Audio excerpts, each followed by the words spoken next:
We are live.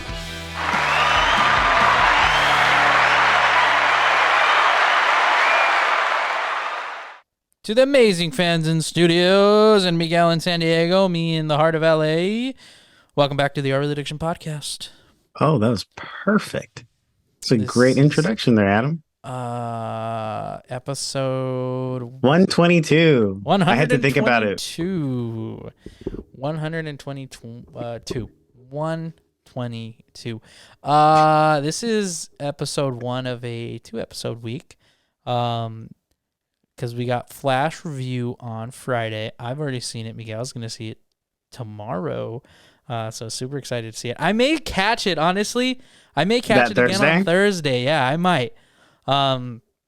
I am supposed to go to the Dodger game, but I don't know if I want to now. I kind of want to see Flash again. Whoa. Yeah. It must be a really good movie for you to miss out on a game. I really enjoyed this film. I know you're going to enjoy it. I know I gave you a little bit of my thoughts as soon as I got out, but I'm not going to mention anything here on the podcast about it. We'll save it for Friday. But all I'm going to say is I really enjoyed it. But this is episode 122.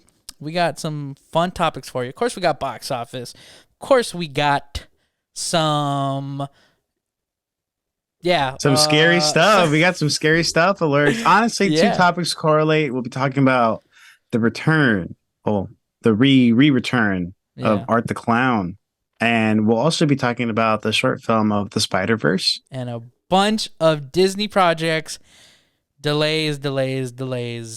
Probably just to write off. I have a couple things that I found out through the internet about that. Well, mostly one, but I'm pretty sure you can correlate and finish with the rest. Yeah, definitely. But if you haven't already, go ahead and subscribe to the YouTube channel, youtube.com/@OurRealAddiction. Subscribe to the Instagram and the TikTok @OurRealAddiction and on our Twitter @OurRealPod because you're going to want updates. If you haven't already heard, yes, we've only done one episode of Movie News Monday, but episode 2 is coming this upcoming Monday. I think we're going to be on an every other week schedule with it as of right now, just to test the little waters. Don't want to immediately jump in. Which really works out because you'll be having the premiere of TV Inquiry this week. Is it this week or you mean next week? Is it next week? I think I said the 16th. Okay, so we got TV Inquiry coming on Thursday. Sorry, guys. 15th. It's really exciting. I already have the outline. But yeah, so in a sense, this works out for the both of us because then you'll still have content every week from both of us. This is news for me, but I'm pretty no problems here because that's awesome. Again, this whole premise of season 3, we have the whole point of season 3 again is the more content more frequently. I think we've been pretty good about it. Every other week we've had something come out. At least for the summer season, we've reviewed every other movie that's come out. I like that we've pace. been packed. Yeah. We're actually like, it's funny. I think the stars are aligned or something because this is, first of all, I think it was a great way to start the season, especially with so many back-to-back. Yeah. And I think we're just heading to the Super Bowl of movies right now. And I'm referring to Barbie and Oppenheimer in July. So it is more exciting. And I think, it's just like crazy what they're going to be doing, especially, it's just like releasing the same day. People are going to be excited to see both films. It's really, there's no wrong film in choosing what you're going to see that opening night for those. I'm really excited to hear about who will be doing a double feature. I'm going to attempt to. I'm going to see if I can. Yeah. If I can do an early screening of Barbie and then jump out and then go into Oppenheimer, I'm down. Yeah, definitely. But I don't know exactly if I want to do dark first and then go happy, or if I go happy and then dark. Yeah. You know what I'm saying? That week that Oppenheimer and Barbie come out, heads up, will be a 3-week episode. So you'll be getting an episode on, at the very least, Wednesday, Friday, and Saturday. And if it lines up with Movie News Monday and TV Inquiry, you'll be getting a new video Monday through Saturday. So if that's how it works out, that is how it works out. Again, that's the whole premise of this. But yeah, I mean, again, I've seen the support you guys have been giving on the YouTube channel, the love you guys have been giving on the YouTube channel, and even, with downloads. Thank you guys so much, as always. Like, just so appreciative of it. Once we hit 3,500, maybe we'll see about doing a little giveaway, because we are all about giving back to the listeners and to everybody who has supported us from the beginning, and even who's gonna jump on the train right now. Always so appreciative of it. But let's jump right into this box office, because I'm excited to hear about how this week, because it's competitive. We have 3 movies out that yes, we do. We're really fighting for that top spot. Well, really 2. Mostly 2, yeah.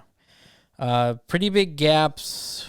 Well, not really, but I'm just going to jump right into it. Coming in at number 5 is The Boogeyman at $7.2 million for the weekend of July 9th and through July 9th through July 11th, or June. Excuse me, this is June, is not what you call. I'm going to redo this. Okay. Coming in at number 5. Take 2. Tied for the fifth place spot is The Boogeyman at $7.2 million. Come for the weekend of June 9th through the 11th. It's currently sitting at $40 million worldwide, $14 million of that being international and $25 of that being domestic. Also coming in at tied for the fifth place spot is going to be Guardians of the Galaxy 3 at $7.2 million. Currently sitting at $807 million, 470 of that being international and 336 being domestic. Coming in at number 3 is The Little Mermaid, which made $23.2 million over this June second week. I'm sorry, did you jump to 3, or was Guardians 4? Guardians was tied for 5th. Okay. So 4 is The Little Mermaid? No, that's 3. Oh, gotcha. So, okay, sorry. Yeah. I understood. No, you're good. Yeah, but so coming in at number 3 is Little Mermaid at $23.2 million, bringing the grand total up to $417 million. Internationally, it is at $185 million, and domestically, it is at $232 million. Coming in at number 2, which this is where the big numbers start to get. Spider-Man Across the Spider-Verse made $55 million and a half dollars, bringing the grand total up to $320 million, with 194 of that being international, 190 being domestic. Coming in at number 1, with no surprise, is Transformers: The Rise of the Beast, making $61 million on its opening weekend. The grand total of $86 million, 19 of that being international, and 66 of that being domestic. One thing I do want to put out before we get into anything, before we kind of discuss the box office, is if you're kind of curious where Across the Spider-Verse lands in its second week of release into its predecessor, Into the Spider-Verse, it is $64 million that separate them now. So Across the Spider-Verse is currently obviously sitting at $320 million. Into the Spider-Verse is sitting at $384 million. Without a doubt, I think we can say that Across the Spider-Verse is going to make a lot more than what Into the Spider-Verse made. Anything that shocked you for this box office from June 9th to the 11th? I mean, not. I was gonna say Guardians, because I remember it being in the 3rd place last week. Mm-hmm. But obviously with Transformers releasing and also being already surpassing a month of being in the theaters, even the fact that it's made $800 million, I think that's a great prospect. Absolutely, for them. I can't wait for it to hit streaming, because I want to watch it all over again. I think that's one of the movies I definitely want to watch for a 3rd time, because I have seen it twice. The Boogeyman, I do want to see sometime this week for sure. Mm-hmm. Hopefully tomorrow, because I've been wanting to get a little afraid recently, and I've been hearing really good reviews. I don't see it being in the top 5 next week. I feel like with the traction that Transformers has gotten, it'll probably increase by then. Yeah. Um, but I'll give it to The Little Mermaid. I did see it. I loved it. I saw it like a couple of days ago. Maybe I think it was last week when I saw it. Had a really good time during that movie, and they were fan. It was like a little love story that I did enjoy watching. Across the Spider-Verse, I did see online that it had surpassed what its predecessor made. Oh, and its theatrical run, first And its theatrical one. theatrical run, yeah. So that's great news, and I'm Yeah. very excited for them. And it's very well earned. It's a fantastic movie. If you still haven't seen it, if you haven't even seen the first one, because believe it or not, there are people that haven't seen the first one, go check it out. I know it was on Netflix for a little while. I don't think it's on there anymore, but you can definitely rent or buy it. Or if you know some way that you can find it, you can find it. But yeah, and then of course, Transformers: Rise of the Beast. I saw this movie twice. I know I didn't tell you. Did I? Yeah, you saw I it. did. Yeah, I Opening saw night, it. and then Okay, you so I saw saw it it opening night, and then I saw it with my nephews. And it was so fun to see the reactions. But I'm gonna be honest, I was so tired from the flight that I think I knocked out for 30 minutes. Okay. And I blame the recliners. I mean, Yeah. thank you for comfortable seating, but man, when they go all the way back, you're just like comfortable. You But know. on rewatch, I still have my opinions on it. I liked it. I mean, it's great. It's funny because Adam and I had really different opinions about this film. Yeah. And my roommate and I had different opinions as well. He found a couple things that bothered him. I, on the other hand, was very, very pleased with this movie, and I think it's really cool where it's going. Um, and of course, there's going to be another one, but I did enjoy it. I think it was really a really fun time. It's a summer action film. Yeah. So yeah, what are your thoughts on the top five? I mean, I'm gonna be honest. I kind of did expect Spider Verse to come back in at number one, just with how well received it's going to be. I mean, like less than 6 million separate, the first and second. So I mean, it's still a pretty big win for Sony and Spider Verse, considering they were going up against a brand new film out that again nobody had seen before prior to Spider-Man being on its second week. There's always there's always a really big drop off when it comes to the second week. So it's just like to see Spider-Verse really succeed in this way. It's I think in my opinion it's really nice. It's a really good thing. In terms of Transformers, like you said, we had different opinions on it. I'm just kind of over Transformers at this point. Put it to bed. It's No, I disagree. I'm gonna be honest though. It's like this is my Fast and the Furious franchise for me because Fair. I will be seated. Like, But so is it's Scream, crazy because though. I mean, yes, but Scream's a different boat, honey. Scream's a yacht. We're in a dinghy here. I would not say that about Scream, but Scream's a nice boat. It's not a dinghy, but it's not a yacht, but it's a nice boat. This is definitely Transformers is now a dinghy. That's what I was referring to. Yacht. Transformers is the dinghy and Scream is the yacht. Well, Scream's not to a yacht. Me. Scream is a nice boat, but it's not a yacht. It's a yacht to me. It's luxury. It can be international. No, oh my goodness. It is. That's your biasness. That's your biasness talking. No, there's no biases here. This is just straight up facts and information because we do research. Oh. Okay. Okay. All right. I think Transformers was a yacht. No, but it's a dinghy now. It's a dinghy now. It used to be a yacht. I'll just say it. I missed the Bayverse. I missed the Bayverse. That's crazy. I do not like this Keplerverse. Bumblebee was cool. Don't get me wrong.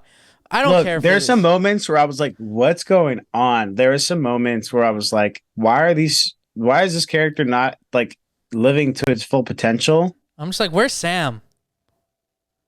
I was happy. Where's not Mark to hear Wahlberg? Sam. I was happy without him too. No offense to the actors, I just didn't like as much as their characters. I found Noah, who is played by Anthony Ramos, much more appealing. Now, is he a leading man? There's room for that. But obviously, and you can even tell too, the center focus is not even the humans, it's the Transformers. Yeah. And they have to have human aspect to get that, POV of like this what's going on. Sometimes some fans were just probably wanting just a Transformers movie, which is Yeah. okay. Did it satisfy some aspects that like Transformers like fans like, even the non-fans like? Yes, there are some moments in the movie theater where my roommate was like, yes, that is what Transformers is to me. There's some scenes that are like, that is what Transformers is to me. Other scenes were like, I have no idea what he's saying, or I have no idea what's going on. But it worked. It worked overall. I think it was pretty good. I liked it. However, you know what I keep going back to? I've been finding a lot, and what's actually really interesting to me, a lot of people are, and this is in regards to the Bayverse, a lot of people are saying that the what is it? The dark side of the moon. Oh, okay, yeah. Um, is the best Transformers next to the first. Yes, 100%. 100%. And it's funny because when that came out, Dark Side of the Moon, everybody hated it. Yeah, isn't that crazy? Everybody was like, so many people switch up. Where's Fox? Like, and then it shifted. The Dark of the Moon is like the best Transformers film. Visually, probably Rise of the Fallen. The CGI in Rise of the Fallen is by far, I feel like, just superior, like the best Transformers film. But Dark of the Moon, I think, is just, it really, really tells it concludes a trilogy so well, so well. The first one, you can't speak, like, that's in a league of its own. That's like the first Avengers film. It's just like too good. It's too good. Yeah. I mean, I remember, right? It's different. It's if you grew up with the Bayverse, it is a different watch because it, for those who don't know and haven't even seen Bumblebee yet, too, it's in that verse basically because some sort of same continuity. It's not like it's two different like addressed, but it's like they hint at that these are the same universe. I mean, we saw Optimus at the end of Bumblebee, which was kind of like, okay, but I think like the first Transformers is like similar to, like I said, like the first Avengers film. It's not the best one out there, but when you watch it, like, hey, we were experiencing in cinematic history in this moment. It was some of the best cinema, and what they were able to build on from there is absolutely amazing. There is no Dark of the Moon without the first Transformers. There is no Infinity War Endgame without the first Avengers. You gotta give the OGs some respect, even though they are of the best. And not saying that there is no disrespect. Like, no, yeah, of course. Ended. But I found that interesting that it's just like wine, it ages well, Yeah. But sure. Circling back, and final comment I'll say, in regards to the CGI. There's a YouTuber that I watch who does movie reviews, and I won't name him because I don't want you guys coming for him. Because I wanted to get your thoughts on this because he mentioned during his review that the CGI was pretty good in Rise of the Beast. Mm-hmm. He was saying it after he saw The Flash, and he mentioned saying that there's better CGI in Rise of the Beast than The Flash. Can you confirm or deny that?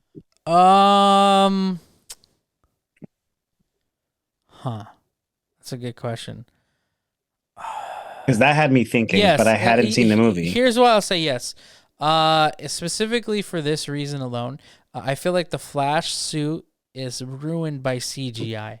Oh God, just like Tom Holland's character. Like, I mean, Tom Holland's Spider-Man in his suit. Yeah, 100%, 100%.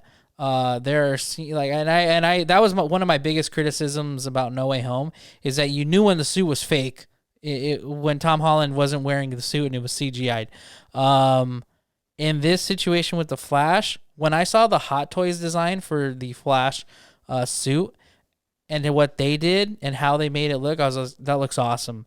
This is gonna look like shit in the movie theaters. And sure enough, it didn't look all that good. It didn't. Damn. Compared to When the what action figure looks better than the actual suit in the movie, No, that's no, yeah. In crazy. all honesty, like that's how just how I kind of feel is that the suit is ruined by CGI. And that's all I have to say. That's all I'll say Okay. about that. That's just me. That's yeah. Well, then Outside he of wasn't wrong. yeah, you Good to know. know. All But right. again, That's all I'm going to say about that. but I enjoyed the Flash more than I enjoyed Transformers. So it's just like what really won, So what's Right. going to win? Because Flash is going to make stupid money, So Yeah. Could you, um, one last thing, could you go into this movie unaware, a non-fan of the previous movies and still enjoy it and not be confused?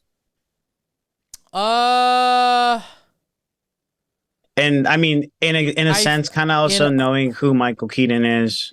So if you're gonna see the Flash tomorrow night, here's what I'm gonna say: if you don't understand, uh, like the Speed Force, and you don't understand how the beyond Earth, whatever Earth One, this Barry is on, if you don't understand it, it can get confusing really, really quickly, really, really confusing. This and I'm not saying this is a spoiler or not. You can choose to decide whether you think it's spoiler or not. But given that I have seen the TV show The Flash, it really helped shed light, like me understand it a lot quicker. Because like I was like my biggest thing is like if I had never seen the Flash TV show, I would be confused right now to some Okay. extent. There are some scenes that I would be just like, what is going on? Like what's going on? So that's what I'll say about that. At least personally for me. Um, You heard it here, folks. No. Confirm Grant Gustin is in the Flash. I'm just kidding. I'm not saying. I'm just kidding. I'm not gonna say that. And I'm just kidding. if you see my Yeah, I was just smile thinking that I'm kidding. giving anything away, I'm not. You're gonna like, for the most part, a lot of people are gonna like what they see in this film. That's all I'm Cool. gonna say. So to wrap Moving up the on to box office, I'm just gonna read them off again, just so we finish this close. Just finish it off. So again, coming in at number 5, well, tied for number 5, both tied for number 5 are The Boogeyman and Guardians of the Galaxy, each both making 7.2 million apiece. The Little Mermaid came in at $23.2 million at the number 3 spot. With the number 2 spot came into Spider-Man Across the Spider-Verse at $55.5 million. And of course, topping the number 1 spot would be Transformers The Rise of Beasts, making a grand total of $61 million. That is going to wrap up the box office topic. We're going to move right into essentially more terrifying topic. Yeah. So this is really exciting for me, and I hope other people are excited for this too. Mm-hmm. Basically, and this is we're talking about Terrifier 3. Now, Terrifier 1 and 2 have been released. Terrifier 1 was released originally on streaming under the Shudder streaming service. Mm-hmm. And for those who don't know, Shudder is just it's actually, I think it was by Bloody Disgusting, who is partnered with them or is a founder of them, of that streaming service. And it's just all streaming horror movies, all that good stuff, all the OGs, all the even like low budget ones are all there. So that came out as an independent film, and it got so much praise to the point where they made a second one, and that was released, and it was released theatrically for like a week, and then it just recently released on Peacock. Again, you can either rent or buy it, or you can also find it on another streaming service. But basically, we are getting a trilogy, which is, to quote Scream, sometimes rare, but it happens. And it's really cool because it's the same producer, the same writer, same director coming back. And basically, this is a Variety, the article written by William Earl.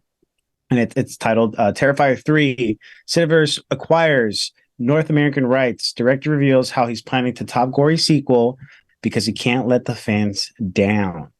So just in quick summary, the Cineverse Corporation announced that it has secured the North American rights to slasher sequel Terrifier 3 from series writer and director Damien Leone and producer Phil Falcone. The film is scheduled to have a wide theatrical release next year in North America, followed by its exclusive debut on Cineverse's streaming service Screambox. Produced for less than $250,000. Terrifier 2 went on to make 15 million at the worldwide box office. It also became a much discussed viral sensation as fans took to social media to share the parts that disgusted them the most. After its theatrical run, Terrifier 2 went to Screenbox and substantially increased subscriptions, according to the company. It achieved revenues of roughly 60 times the production costs and was powered almost exclusively by social marketing. We are thrilled that Damien and Phil have chosen to stay true to the franchise and keep the film uncut and independent versus going the studio route. We aim to make this film the centerpiece of a releasing strategy, which is focused on creator-friendly collaboration to generate fan-favorite franchises and remakes that work theatrically and drive streaming subscriptions revenues. This time, we are planning a wide theatrical release for Terrifier 3, as we are confident that the film will deliver yet another unparalleled horror experience. We eagerly anticipate the creative vision that Damien and Phil will unleash upon audiences when they bring Terrifier 3 to the big screen in the fall of 2024. This is really fun. I know I mentioned that I've seen it to you. Mm-hmm. I think I mentioned on the podcast as well. Everybody that I have discussed from all my horror fan community have discussed this film online. You can just look up on Twitter or anywhere you get Reddit, whatever it is, and just join the chat. It's a really fun movie. It's fun, but it's also horrifying too. It's borderline gore, but not in the sense where it's like torture gore, if that makes sense. Like it's not giving like Saw. It's just like very creative, and it uses a lot of elements that are prosthetics and like it's just I gotta give it to the people in this production team because they really sold the vision in Terrifier 2. I mean, I saw a lot of nods in this movie in regards to Halloween, and also with the Nightmare on Elm Street, specifically Nightmare on Elm Street 3, Dream Warriors. There's a lot of fantasy there. It is building a storyline in the second one that wasn't very much present in the first, but to have a trilogy is fantastic. And one of the questions that was asked to the director is like, how will Terrifier 3 build off Terrifier 2? Because for those who have seen it, it ends with Art the Clown technically dying. But he goes and states, once I figured out what part 2 was, I knew it was going to be at least a trilogy. So I've been working on this since I completed part 2. Even while I was writing part 2, I actually had scenes that I already written for part 3 because I knew where it was going to go. I want to shift back a bit to the tone of part 1, which I felt was a little more simplistic and old school gritty slasher. I want this to go back in that direction. I want this to be the scariest one of the trilogy. This one will actually have a little bit more of an evil overtone. So this is going to be hopefully the scariest and the darkest. I wanted to feel as if the audience coming into this one isn't as comfortable with Art the Clown as they feel they are now. I want to see if I can make them really scared of him again, which is a great point of view. To me, he's very comedic.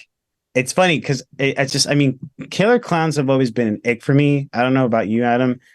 I've hated them. I've hated clowns in general. I think they're smelly and they're gross.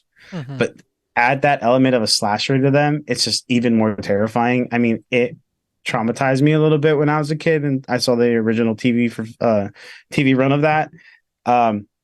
And even several incarnations of like killer clowns, you know, and then we had that whole killer clown scene back in 2018 when that was going viral. Yeah. So building off of that and then getting a trilogy, of course those are unrelated, but giving this new form of like fame horror slasher, like introducing a new slasher killer is kind of hard to do nowadays because of everything that's been more of like elevated horror, if that makes sense. Yeah, that is discussed in Scream. That's one of the elements that was discussed in Scream 6, you know, and even Scream 2022. To bring in a new slasher icon is hard to do nowadays because of the foundations that we have. Everyone thinks back to Freddy, to Jason, to Michael Myers, to Ghostface, to Chucky. You know, those icons are set, you know, because those are icons that have been around. Now we have more of the paranormal horror, we have more of the demon horror, we have more of like that aspect, but no one has stuck around, and I feel like he can actually fit up there in that perspective. Because I did see the movie and it'll blow you away but Hmm. it'll also give you moments where you're just like, oh my God. And if there was ever a universe, oh, I forgot to mention Leatherface. I'm sorry. If there ever was a universe that if I was like situated in, I wouldn't want to be in this one Yeah. because I wouldn't live Yeah. and I would die a very painful death. Hmm. Uh, but what are your thoughts on this? But mostly, what are your thoughts about the fact that they're aiming for more of like the subscription streaming and more on the reliance on, does that word? Or them relying more on like independent um like directors and storytellers. What do you think of that? Does that give you like an A24 like studio kind of thing where they open up to new opportunities because of the Yeah. feed and obviously the revenue that they've been getting? Yeah. I think. Well, first things first, I should say I haven't seen either of the Terrifier films. Um, I mean, yeah, no, I'm good. Clowns, I'm good. Even when I saw it, that was like, dang. That was pretty scary seeing in theaters. So, maybe who knows? One day, maybe I'll check out these Terrifier films. Um, however, one thing I'm gonna be honest, I love that it's the same director doing all three. Obviously, like that gives a part of that I feel has to do with the fact that he didn't sell these rights. He didn't, he didn't go and just or whoever owns the rights to Terrifier didn't go and just pawn this off to his studio. This is him. This is allowing a film director, a filmmaker, to essentially finish his project and finish what he started. And I love that is that he is coming in and he is writing the third film. Who knows? It could lead to four, depending on the success. Because I remember the first Terrifier got pretty popular over the years, and then even the second Terrifier I know was like a big deal when it came out. So I'm assuming this third one's going to be even bigger. I do like that they are aiming towards streaming services as opposed to just doing saying like, hey, let's make $20 off of somebody for a movie ticket. You're going to be able to put it into more homes faster for a film that probably isn't going to make as much as they hope it would in a movie theater. Um, Especially when I just feel like films like this are just so hit or miss. I'm not saying Terrifier would fall in this, but it's just like there's been such a distasteful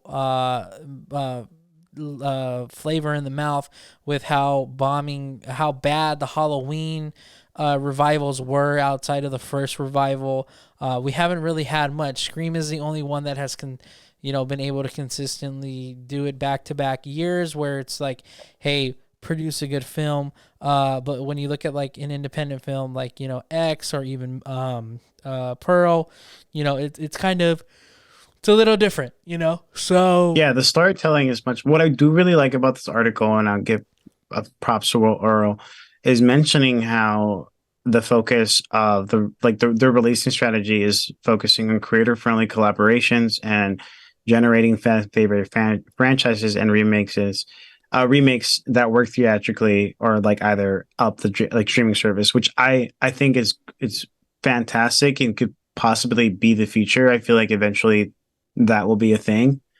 mhm, Um, I mean, we did get a little taste of that during the pandemic when it was, instead of it hitting movie theaters, it hit streaming and movie theaters at the same time. mhm, So you could watch it either at the comfort of your own home or out.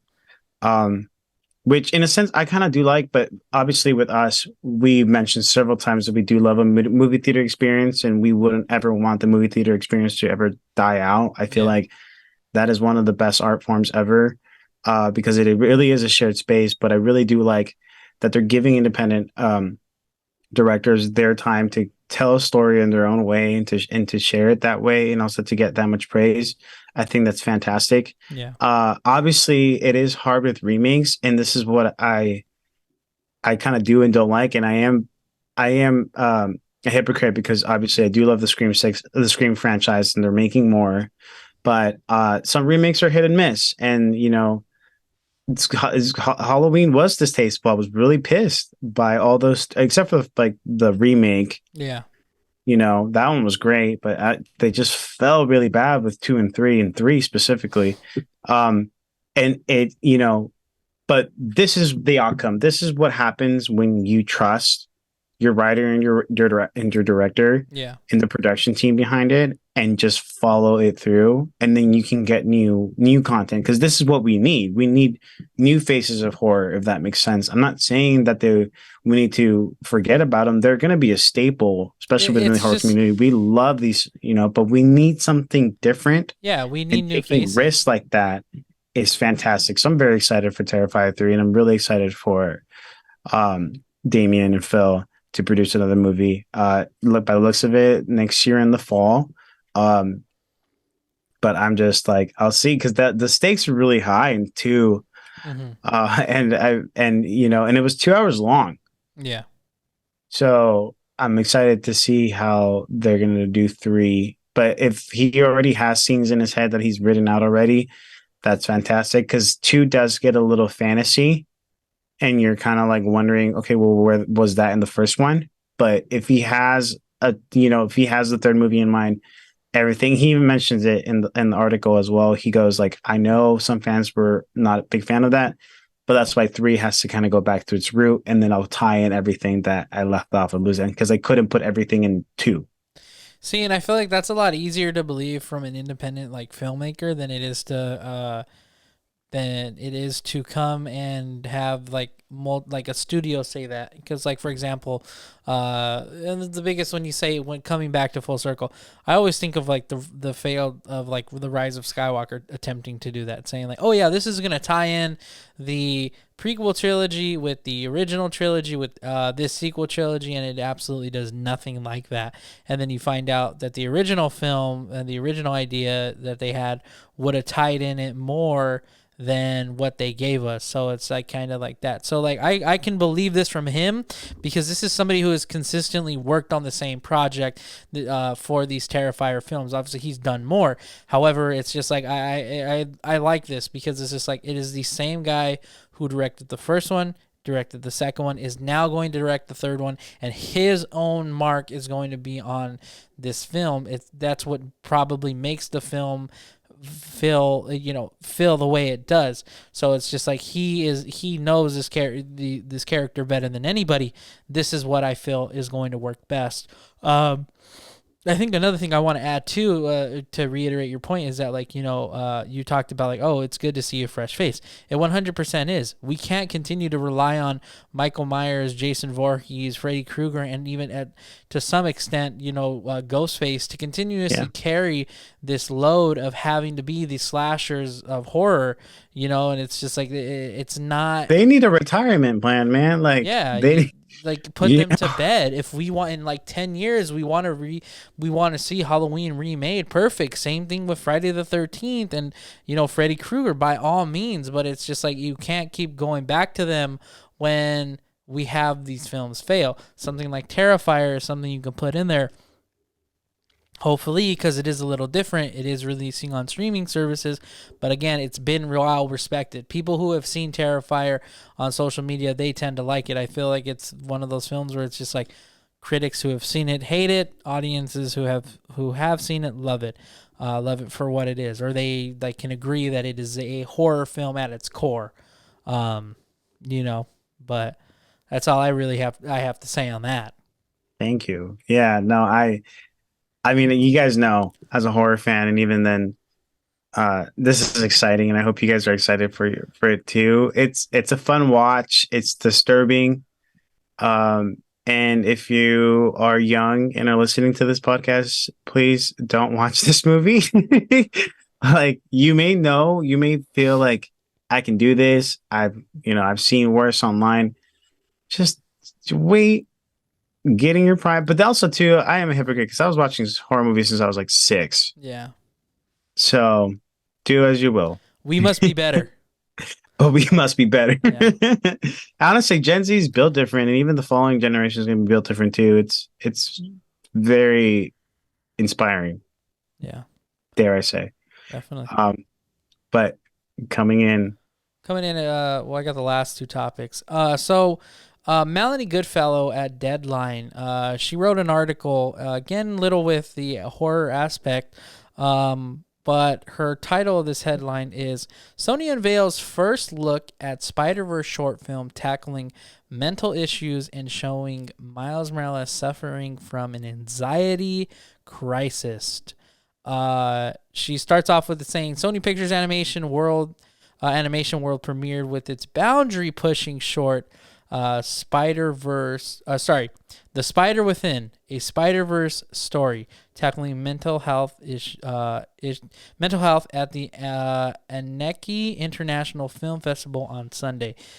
Spinning off the world of Spider-Man into the Spider-Verse and Spider-Man Across the Spider-Verse, the short shows Marvel Comics protagonist Miles Morales / Spider suffering from an anxiety attack as he is overwhelmed by schoolwork, exam, and relationships. She continues on to say his fears are manifested by dark figures presenting his alter ego, as well as imaginary infestation of spiders in his bedroom. It ends on a lighter note, and as it turns to his father, Jeff Morales, with the short also tapping into the importance of a strong and son relationships. I think that's pretty cool. That they are doing a spin-off. There's no projected release date for it as of right now. But I feel like this is something we can get maybe around like the Christmas time. Maybe even around Halloween. Possibly. Maybe around the release date of the release date for the DVD run, the streaming release date. Maybe that like a bonus, because it's probably going to show up as a bonus feature for the movie. Oh, that's interesting. Yeah. Yeah, it could be that, it could be a short like that, or it can be uploaded online too as well. It's funny, I did see the same article as you did. I really liked it. I like that it kind of just it asks questions as to like where the idea stemmed from. Mm-hmm. And it's pretty fascinating, and also just like, oh, okay, damn. Because I think the director states that he goes on and says that the day I was offered this job to direct this film, I had the largest panic attack I remember in my life. I spent the night in the hospital. I was so excited and happy at the opportunity, and yet my whole body shuts down. That's insane. I mean, relatable, but like anxiety, yeah. I like that they're tackling these issues too in a way that could also be very universal and end on a very nice note. I'm excited to see how that animation is transcribed. If they can transcribe so much emotion with just like Gwen's universe or Gwen's Earth with just like the colors there, imagine like this short. I mean, obviously trigger warning for those who have anxiety, because I mean, like those panic attacks are harsh, man. Like if you ever had one, you're not alone.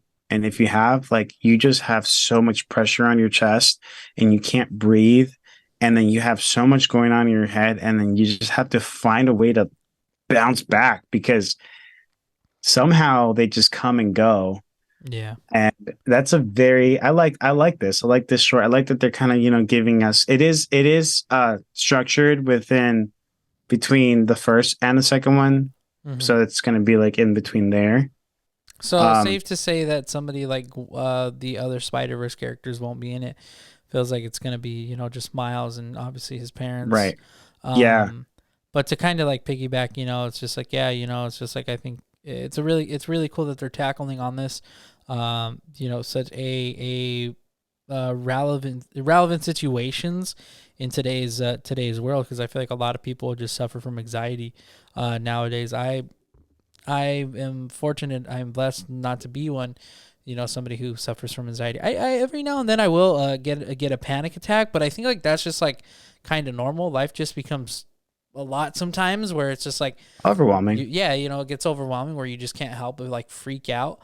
I'm hoping that this film is going to be presented in a way where it's just like people can watch this short film and be like, hey, like, people do also suffer from it. It's just like this fictional superhero does suffer from the same thing that I do, and can almost create like this safe, comfort, ease from just simply watching this short film. I think also too with the film releasing on DVD, I wouldn't be surprised if this was attached to it, and I think that'd be pretty cool.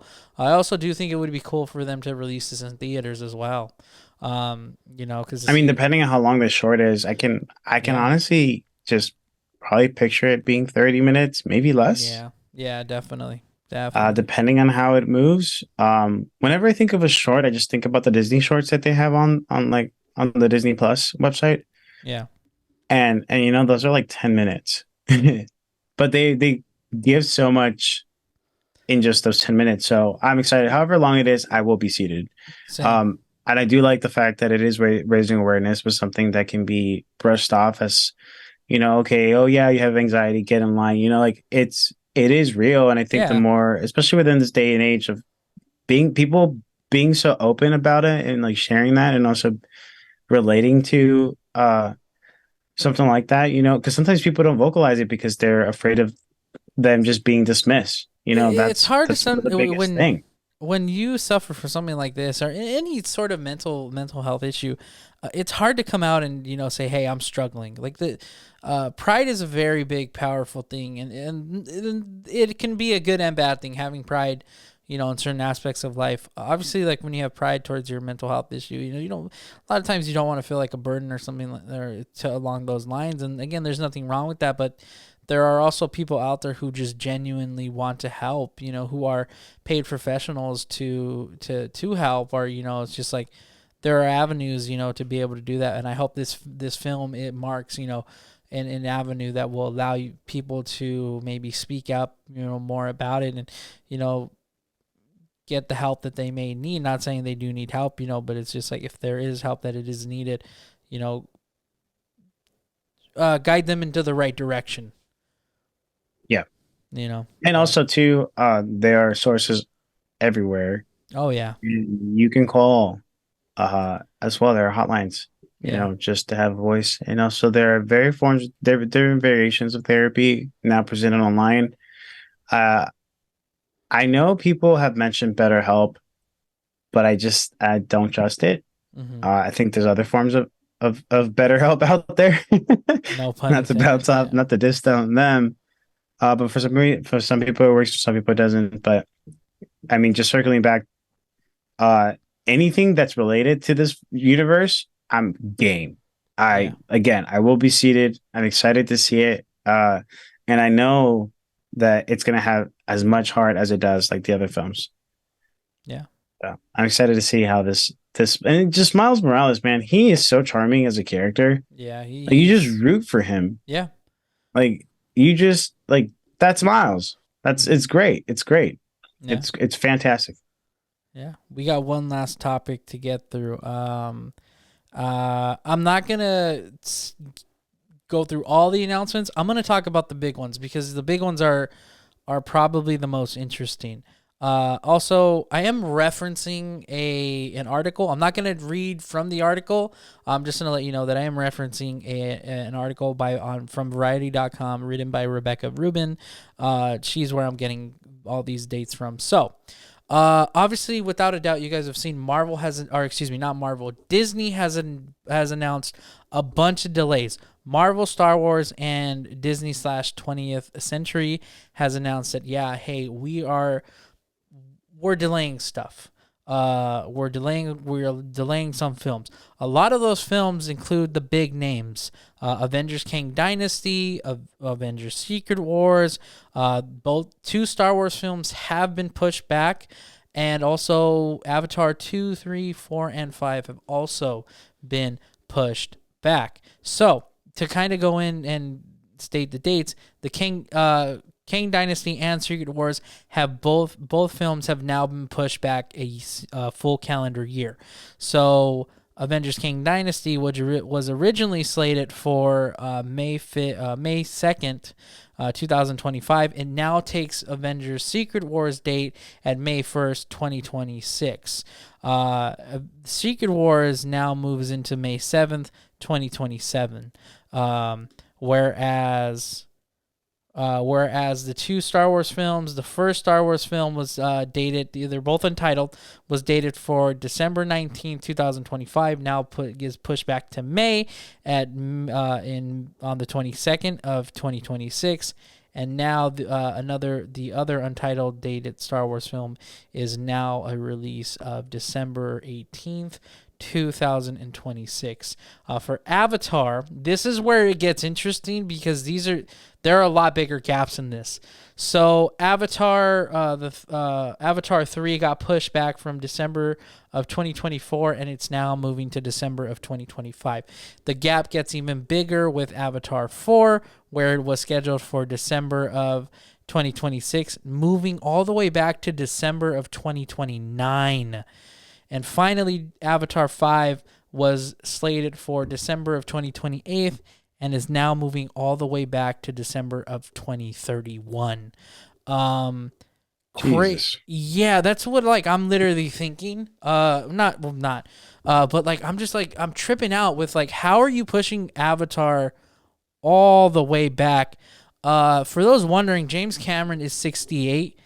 He will be 76 when this final Avatar releases. Actually, I think he'll be 86. Let me. I have intrusive thoughts right now, and I don't want to speak on them. I'm just kidding. Yeah, he's 68. So he'll be 76 when the final Avatar film comes out, if it doesn't get pushed back even more. That's crazy to think. I don't know if that would be the oldest director in Hollywood history. You know what? James Cameron should really, really start directing on retirement. I'm just kidding. Dude, why? Yeah. Other films that did get pushed back. So Captain America: The Brave New World, which was New World Order previously, it got pushed back 2 months. And then Thunderbolts got pushed back 5 months. Blade got pushed back a few months as well. Deadpool is the only film that actually moved up. So Deadpool was slated for November of 2024 and now slated for May of 2024. So it moved up 6 months. But how are you feeling? I feel like the biggest ones are the two Avengers films. How are you feeling about those? Did you mention anything about Fantastic Four? Oh, yes. My apologies. Fantastic Four also got pushed back 3 months. So it was for February of 2025 and it's now moving back to May of that same year. But how do you feel about the two Avengers films getting pushed back? I mean, we were 2 years away, now we're 3. I think if they push it back, it's for a reason. Yeah. Clearly, we also have a writer's strike going on. Mm-hmm. So that could possibly one of the effects for it. 2, Jonathan Majors. 3, Tom Holland saying that, and that's only if he's in Secret Wars, was saying that he was going to take a year off. He's in Secret Wars without a doubt. Tom Holland saying he's taking a year off. I mean, it's not. I feel like that doesn't affect anything because at the end of the day, if Disney calls up, "Hey, we need you shooting in the beginning of the year," he's gonna have to. Right. Sony says it. It's just like there's these contract obligations. You don't get to just take a year off without the approve. So I think it's kind of just like he's saying that because people weren't liking his new TV show on Apple TV Plus. He gets in his head. He's openly come out and says he kind of struggles from what people say about him on social in the public eye, where it's just like he's very harsh on himself when it comes to that. And obviously understandably so. He's a real person. He has real feelings, so it's just like it's easy to get wrapped up in when people are talking about you in not so nice ways when the only quote unquote successful projects you have are the MCU. Right. And that is very hard to move on to because at that point you in a sense get typecasted. However, he does have good roles. I think he just needs to be a little more kinder to himself. It is a really rough world in the internet. You'll be on the rise 1 week and the next week you might be canceled. Eating alive on take a look media. Take a look at Jonathan Majors. Yeah. That was a rise and fall so quick. Him, Ezra Miller, as well as Tecno Huerta, who has recently, was publicly accused Yeah, accused. of being a sexual harasser. That in itself is developing as well. But going back to these delays, damn, listen, just delay them as much as you want. Just give us a good story. But also too, I feel like I hope I hope it's not chaos behind the scenes right now. Mm-hmm. One thing I did find out about the Fantastic Four is Grace Randolph saying she's usually right and wrong about a couple of things, but mostly she's on the dime. She's a very good source at that, and she quoted saying that the studios were not looking for like under the radar actors, that they were going for like Yeah. highly known actors, and they're still not locked on who their Sue Stork is. Mm-hmm. But because if they're trying to get like really good actors on there, the prospects of that is like 80 million for each actor. So that's already like, and it's four of them. Here's the crazy thing is that like that's Robert Downey Jr. money, Iron Man money. I think that because like he didn't even make that for any of the films. He made 75 million in both Avengers Infinity War and Avengers Endgame. I find it hard to believe with the rumors that Adam Driver has been casted as Mr. Fantastic. Yeah, as Reed Richards. I find it hard to believe that he would be making 80 million for that. I'm not saying that Adam Driver isn't a talented actor. I'm going to be honest, I just don't think he's in the same league as Robert Downey Jr. I don't think, somebody playing Reed Richards should be paid anywhere near, what the heart of your franchise was for 10 years. Unless you're investing a lot, unless it's an $80 million deal. Unless it's a negotiation, though, because look at the MCU, the state of it right now. It's like it can either make a career or it can destroy it too. Yeah, for sure. And then also too, it's considering, I guess, I'm looking at it through the actor's perspective. It's a big move because you're not just doing one project, you're doing several. Like this is like a 10-year plus type of scheduling, right? And like, yes, you're gonna get all the fame and the glory, and you're gonna reap all the benefits of it, but you're just gonna be doing that for the next 10 years. And you have to really think about, can I do this for the next 10 years? If you're an actor, you're probably looking for roles that are going to push you to your limits. Referring to actors on actors, I saw the interview with Stephen Yeun and Pedro Pascal, and they were just kind of both bouncing off each other of like, it's hard to kind of bounce back from from something that, it's scary to do another show. For example, Beef just released on Netflix with Stephen Yeun.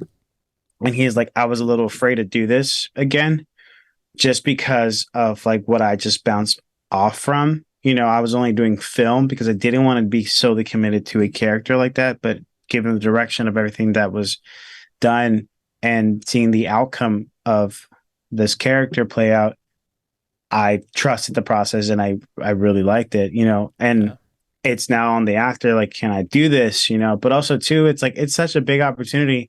But also, like, why are you aiming for actors that are like, I feel like the MCU has the potential to introduce new upcoming actors and put them in the limelight and let them grow. And then the negotiations and costs can be developed after. Obviously, and not saying that they can, like, not saying to say like they're going to take advantage of a newcomer and give them what they feel is right because they're new. No, hopefully they don't do that. Maybe they are doing that. I don't know how Hollywood works, but I feel like that's something they do because it sounds shady. Yeah, I think also too, like when you're thinking of like the Fantastic Four, who was said this is going to be our centerfold of the MCU moving forward when they're introduced. Right. It does feel like you do need big names. You do need A-listers in them, or at some sort of degree have actors and actresses are somewhat established. So like when like the 80 million, the more and more I think about it, it's probably 80 million for like, hey, you're going to do like 7 films. Or you're going to do 6 films or 5 films. It's not like he's probably like, it wouldn't be like each actor is going to be making $80 million per film, because it's just like you can't guarantee a film like Fantastic Four is going to go out and make $1 billion or $2 billion, in its run, in theatrical run. I think, it's just like you say, you do want somebody who is able to commit. That's why I think like Adam Driver kind of would work with as Reed Richards, because it's just like he was committed to Star Wars. He is one of the better things about the sequel trilogy. So it's just like he has shown time after time he can act. He does have depth. He's come a long way from what he was in The Force Awakens to where he was at in The Rise of Skywalker, and everything he's done outside of Star Wars, such as a marriage story, or even the film with Daniel Radcliffe that he's done. He can act. That's the thing, So it's just like I don't think it would be a wrong move. It's just kind of like, in my opinion, kind of unexpected. Like, this isn't something I would have expected.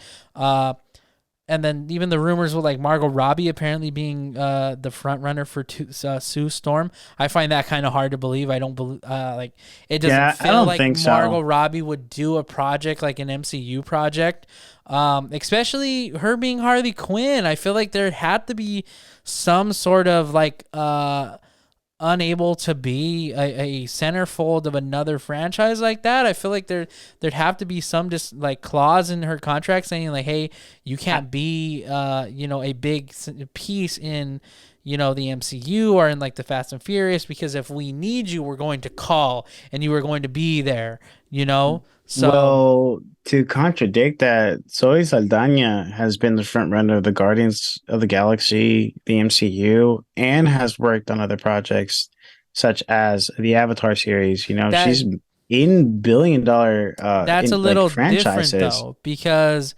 one, Avatar happened many, many years ago. That's not Avatar at this point isn't really a franchise yet. Avatar wasn't a franchise until The Way of Water. Margot Robbie's well established into the DCU franchise, or the DCE, whatever the state is, whether they choose to continue on with her. So it's just like she's in there. She was in both the Suicide Squad films. So it's just like she was in those after credit scenes of the Snyder cut. I think the Avatar situation's a little different. Zoe Saldana, she is at this point, she has left the MCU. So, so it's just like, I feel like it's a little different where her contract is probably per film. With Avatar at that point for the first two films, it was like, okay, she did that contract, she fulfilled it. She signed a new one knowing that, hey, it may only be one film based on what James Cameron is doing, as opposed to like, hey, or she knew, hey, I'm not going to need to fulfill any of these Avatar contract obligations until after my MCU contract ends. So it's an interesting situation in the terms of that. Me personally, I just find it hard to believe that Margot Robbie would join the MCU. I'd love to be wrong. I would really love to be wrong. I want you to be right.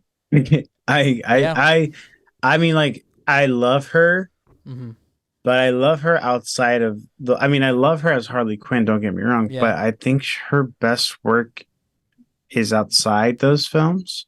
Yeah. However, she's fairly new, to be honest. I mean, not really, though. She's done a lot. She has done a lot.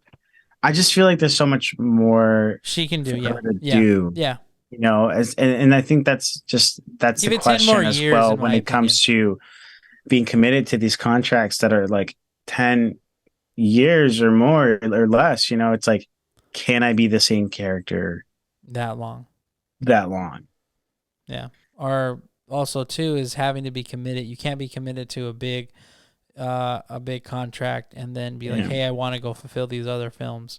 When Marvel is going to be having to fulfill that. We know she likes to work, how she likes to work in terms of, one of her roles are the same other than what Harley Quinn is. She brings such a talent to the films that she is in, and then even to say, who knows how Barbie does? We can see that becoming I can easily see that becoming a franchise, where she's getting 2, 3, 4 or 5 sequel films. In all honesty, maybe not 4 or 5. That's a little kind of much, but I can see her getting, 2 to 3 more films if it is successful, or even a spin-off TV series, a Barbie TV And that's a whole series. other commitment in itself too, because I mean there is so much streaming now as well. But at least with streaming, there is an end with TV shows. But lately, yeah, like it has been like limited series, or they get 1 or 2 or 3 seasons and then they're done. Yeah. But I mean, yeah, that's just interesting. Being pushed back, I guess we'll just find out. Hopefully, there's more information on the rise after this announcement. Maybe even more as into why. One thing I want to add too is that like with Fantastic Four is the reason it's getting delayed is because they don't have their actors casted.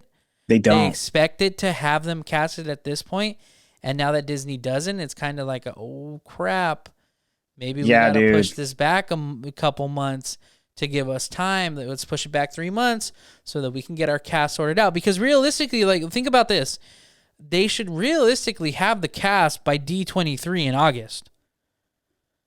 I can see the announcement. We're not going to get Comic-Con announcements like that anymore with the MCU. I can see it at D23 where like, hey, here's our Fantastic Four cast. That's just me personally. Yeah, that's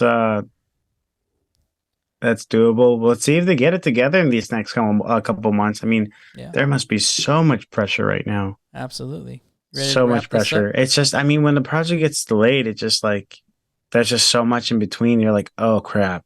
Yeah. I'm going to be doing this, because I'm just thinking of it like I have to rearrange my whole schedule myself, think about like the production team, the writers, the directors, like, yeah, of course the actors too, but oh my God. Yeah. Well, I mean, 3 months is a little different with like Fantastic Four, considering this is in the early steps of pre-production. I can only imagine the Avengers films are very, very much still in pre-production, pre-planning on how it's going to work. But yeah, Yeah. Yeah. Let's wrap this up. Definitely. All right. Go ahead and sign us out. Thank you again for tuning in on another week. This has been episode 122 of Our Real Addiction. If you haven't yet, please check out our YouTube channel at Our Real Addiction. Movie News Mondays up and running next Monday with TV Inquiry coming this week. So very excited for you guys to check that out. I will be making another announcement on the Instagram. And as well, follow us on Twitter at Our Real Pod and at our Instagram at Our Real Addiction. And we thank you so much for tuning in. I know if you haven't yet, see last week's Movie News Monday. It's great. I loved it. And I'm excited for episode 2. And yeah, I'm Miguel. And I'm Adam. This has been Our Real Addiction. Sic Parvis Magna. Sic Parvis Magna.